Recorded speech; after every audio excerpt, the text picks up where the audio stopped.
이명박 정부 최고 실세로 군림했던 신익의 좌장 이재호. 대우나 전도사로 MB정부 탄생에 혁혁한 공을 세웠던 그가 대헌전도사가 되어 돌아왔다. 박근혜 후보의 4년 중임제는 장기 집권에 불과하다면서 분권형 대통령제 공약을 촉구하고 나선 이재호 의원. 연일 박근혜 후보에게 각을 세우며 선대위 참여 요청을 거부하고 있는 그의 진짜 속마음은 무엇일까? 대선까지 이제 남은 시간은 35일. 킹메이커 이재호는 과연 박근혜와 한 지붕 한 가족이 될 수 있을 것인가? 새로운 정치 세력을 꿈꾸는 왕의 남자 이재호 의원을 지금 바로 만나보자.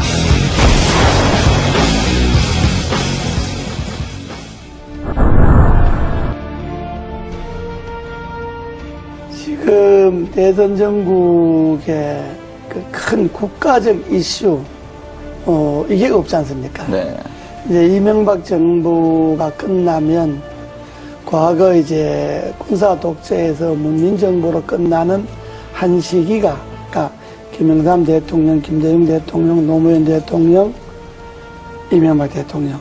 그러면 한 20년이라는 한 이제 시대가 이제 가지 않습니까? 네. 문민화되고 난 다음에 그러면 여기에서부터 새로운 시대를 준비해야 되거든요. 네. 대선 후보들이 중요한 거는 한 시대를 마감하고 다음 시대로 넘어가는 국가적 큰 그림을 어떻게 그릴 것이냐. 네. 그것이 국가와 국민들에게 어떤 영향을 미칠 것이냐. 이 이야기를 해야 되는데 그 이야기에서 제가 몇 년 전부터 다음 시대는 개헌이고 네. 개헌의 방향 분권이다. 지금까지 우리나라가 권력의 문화가 지배해왔잖아요. 네.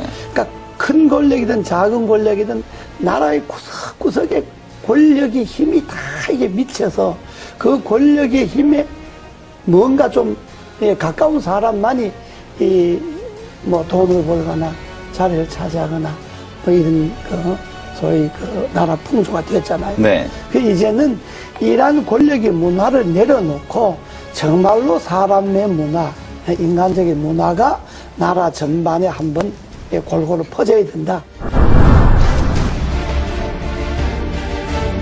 그렇게 하려면 제일 중요한 게 우리나라에서 권력을 제일 많이 갖고 있는 사람이 대통령이잖아요. 네. 그러면 대통령부터 권력을 내려놓는 분권을 하는. 네. 그래서 대통령과 국회가 즉 행정부와 입법부가 분권을 하고 중앙정부가 지방정부가 분권을 하고 또 행정, 입법, 사법 이 3권에 있어서도 다시 한번 시대에 맞게끔 분권을 하는 그런 분권형 개헌이 이 시대의 정치개혁의 핵심이다.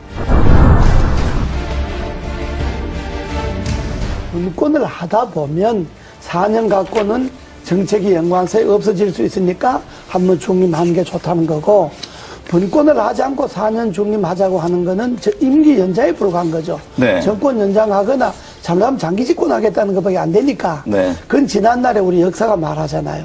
때문에 그냥 이 권력 이대로 4년 중임제 하자고 하는 거는 매우 위험한 발상이다. 이것이 지금 시대의 분권의 핵심이고 시대 정치개혁의 본질입니다. 여기에 한 정치인의 가치와 철학, 시대에 대한 안목, 미래에 대한 예견 이런 것들이 들어가서 분권형 개헌이 선진국으로 가고 대한민국 위상을 지킬 수 있는 길이다라고 하는 이 안목에서 출발해야지 단순히 권력을 잡기 위해서 이런 말을 하면 표가 좀 더 올 거다 덜 올 거다 이 생각을 해갖고 후보들이 이야기하면 안 되죠.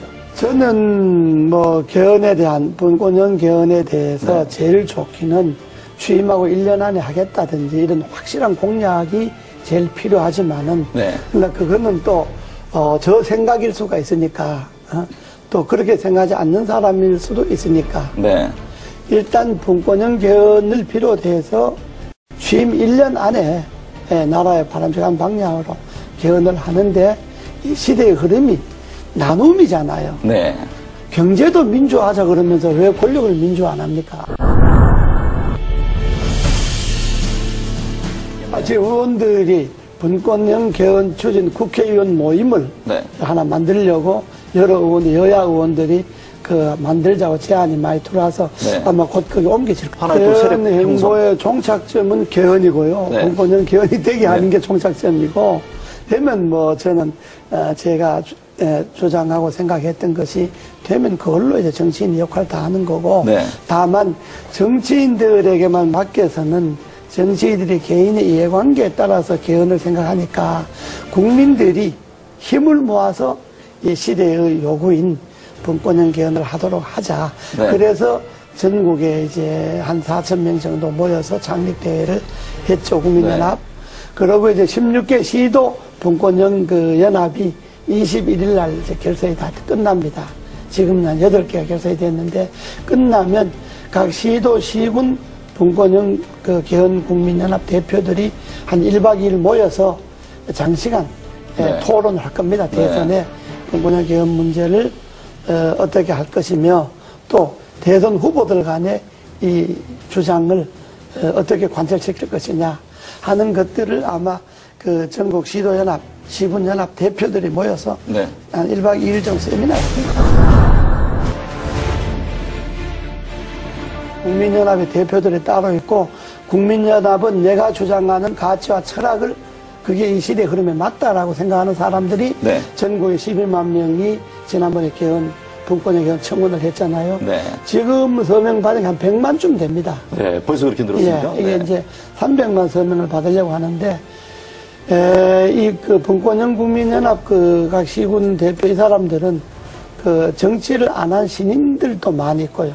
정치권에 있었던 사람들도 있고. 네. 그러니까 정말로, 이 분권이 맞다. 시대 흐름의 분권이 맞다라고 생각하는 일반 국민들이 참여를 해서 11만 명 쉽게 네. 발견해 서명해서 개헌 국회 청원 나오고. 그렇다면, 일반적인 그런 제야단체, 국민, 연합, 이런 정치단체가 아니고, 네. 하나의 가치를 두고 뭉친 그러니까요. 그런 시민들, 국민들 그러니까 정파를 모임이기 떠나서 때문에 가치 제안으로 하겠다는 그렇습니다. 거 아닙니까? 모임이기 때문에 그거는 지금 발기인으로 개헌 청원한 것만 해도 12만 명이고, 지금 거기에 가두 서명을 한 사람만 해도 100만 명이 100만 명. 넘으니까 아마 국민연합의 결정이 어느 정도 효과가 있을는지는 아직 모르겠습니다만은, 그러나 대선 전국에 간과해서는 안 될 거예요. 서명한 회원들 100만 명 중에 앞으로 300만 명 서명을 받을 계획인데, 다 안 된다 하더라도 서명한 사람 중에 3분의 1만 어느 한 곳으로 표가 간다면 대단하죠. 그건. 영향을 미칠 수가 있죠. 네.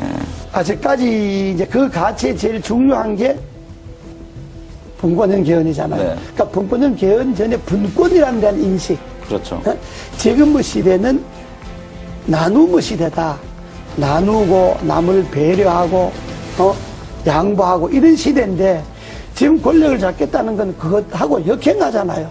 나눈 것도 독점하고 남을 배려하고 존중하는 것도 자기들에게 필요한 것만 배려가 존중이고, 쉽게 말하면 당 안에서는 대통합도 안 되고 당 안에서는 민주화도 안 되는데, 당 밖에 가서 대통합하고 민주화한다고 하면 그 진정성을 국민들이 어떻게 이해하겠느냐. 이런 점에 볼 때 가치관이, 철학이 같지 않구나. 선거를 앞둔 사람들이니까 여당 후보든 야당 후보든 후보 개인들에 대해서야 이렇고 저렇고 비판할 생각이 전혀 없습니다. 그러나 한 나라의 후보라고 하는 것은 여당 후보든 야당 후보든 지금 정책 발표 하잖아요. 한마디로 그 후보들의 정책 발표주에 공허하게 진정성이 없는 게 검찰 개혁 같은 게 있잖아요. 네.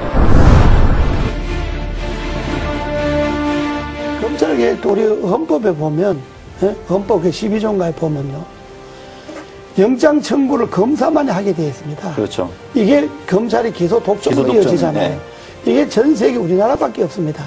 그럼 이 헌법 조항을 그대로 두고 어떻게 검찰 개혁이 가능합니까? 영장은 수사를 할 수 있는 기관이 청구하도록 하고 발부는 법원에서 하도록 한다는 이 조항이 개헌되지 않고 그 개헌을 그대로 놔두고 어떻게 검찰 개혁을 할 수가 있겠습니까? 지방분권이 문제잖아요. 네. 지방분권도 지금 헌법에는 뭐가 되어 있느냐 그러면 지방자치단체는 선임하게 돼 있어요, 헌법에. 그 선출해서 임명한다는 이야기거든요. 선임하게 돼 있으니까 지방 분권이 안 되는 거예요. 네.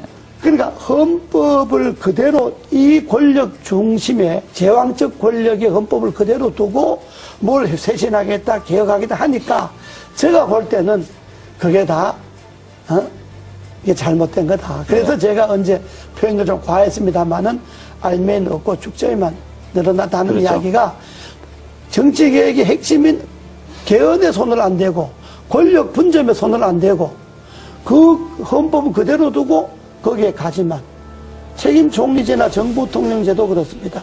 현재 헌법을 그대로 두고 대통령이 총리를 임명하고 해임할 수 있는 권한을 갖고 있는데 어떻게 총리인데 권한이 갈 수가 있겠습니까? 한계가 있는 거죠. 저는 이번에 그 검찰 개혁에 있어서 핵심은 헌법에 소위 검사만이 영장을 기소 청구할 수 독점. 있다든지 네. 소위 기소 독점이 이거 없어져야 된다고 보는 그게 제 핵심이다. 예, 헌법 안에 검찰의 그 독점 권한이 없어지지 않는 한은 그건 뭐 어떤 계획도 될 수가 없고 말씀을 지금 들어보니까 예. 경찰과 뭐 검사 수사를 두고 경찰 다투잖아요. 네. 저는 검찰이 자기 식구가 부패와 부정이 있어서 수사를 경찰이 먼저 하겠다 그러면 경찰이 하는 걸 보고 경찰이 수사를 잘 못했다든지 기소를 하려고 경찰에서 넘어온 것을 조사해 보니까 부족한 게 많다든지 이럴 때 검찰이 나서서 조사한다면 옳은데 경찰이 조사한다는 건데 그걸 마치 뺏어가듯이 뺏어가서 검찰이 자기 식구 조사하겠다 그러면 국민들이 그다 자기 식구 지금까지 관행으로 봐서 검찰이 검사 조사한다는 것에 대해서 진정성을 믿겠습니까? 그러니까 그거는 경찰이 조사하는 건 경찰이 조사하도록 놔두고 네. 경찰 조사 결과가 미흡하다. 그러면 검찰이 손을 대야죠.